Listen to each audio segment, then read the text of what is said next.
channel Bone Education. Hello back to our channel Bone Education.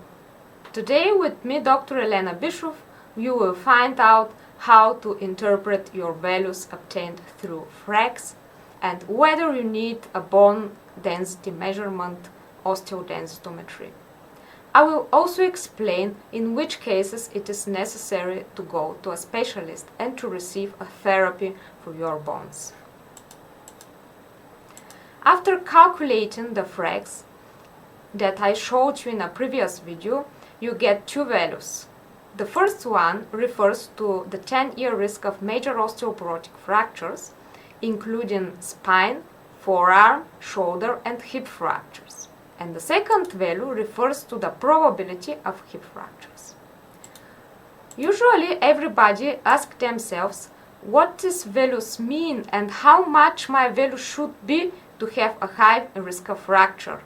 Should I have other tests and should I take medication? What exactly is high fracture risk?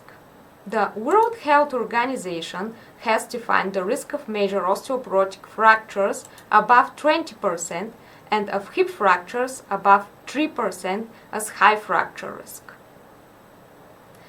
This does not mean that today or tomorrow you will break bone, but it means that within the next 10 years you are at risk of breaking bone with minimal trauma from standing high.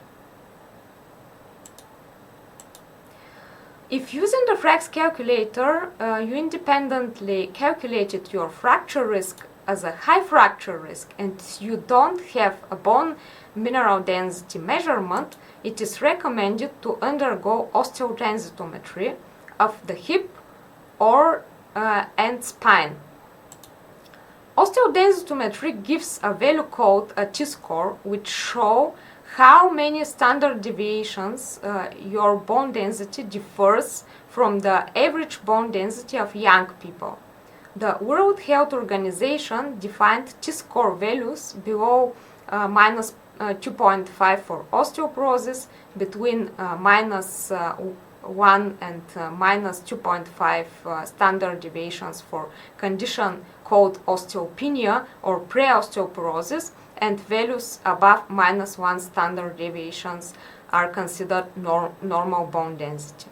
If you have been diagnosed with a high fracture risk using FRAX calculator and you have had your bone density measured, even if you have bone mineral density value in the osteopenic range, for example a T-score of minus 1 to minus 2.5 standard deviations, you should consult a specialist and receive a prescription for your bones.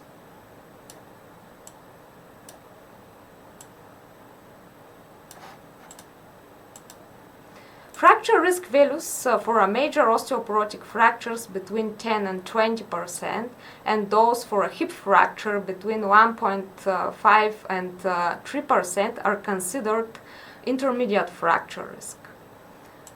If your value is in this range, it is recommended to measure bone density of the hip with osteodensitometry. And after receiving the T-score result, enter this value into the calculator and reassess the fracture risk. If your reassessed results correspond to high fracture risk, you should consult a specialist for prescription of medication. If your fracture risk after reassessment doesn't change to high or changes to low fracture risk, for example, fracture risk below 10% for major osteoporotic fractures and below 1.5% for hip fractures, no specific therapy is required. However, appointment with a specialist is recommended for exclusion of other conditions. If you self-calculate that you have a low fracture risk of less than 10% for major osteoporotic fractures and less than 1.5% for hip fractures, then you don't need to undergo osteodensitometry. It is recommended to re-evaluate the fracture risk after 1 year. During this time you have to avoid the risk factors mentioned in FRAX, take foods rich in calcium and vitamin D, and during the winter period when there isn't enough sunlight, you have to take prophylactic doses of vitamin D and stay physically active. If you want to see which exercises are suitable for people with osteoporosis, watch our next video. If you found this video useful, like it on YouTube and subscribe to our channel. See you soon.